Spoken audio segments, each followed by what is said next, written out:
নমস্কাৰ, মোৰ বন্ধু বান্ধৱীসকলকে গুড ইভিনিং জনাইছোঁ।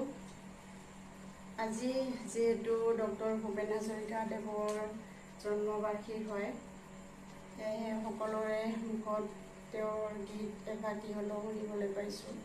সেয়েহে মোৰো মন গ'ল, যিহেতু তেওঁৰ গীত আমি সৰুৰে পৰা শুনি আহিছোঁ আৰু তেওঁৰ গীত আমাৰ মনৰ মাজত সদায় থাকে, গুণগুণাই থাকে।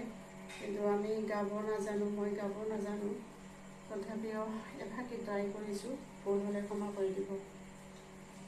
মানুহে মানুহৰ বাবে যদিহে অকণো নেভাবে, অকণি সহানুভূতিৰে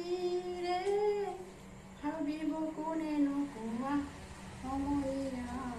মানুহে মানুহৰ বাবে যদিহে অকণো নেভাবে,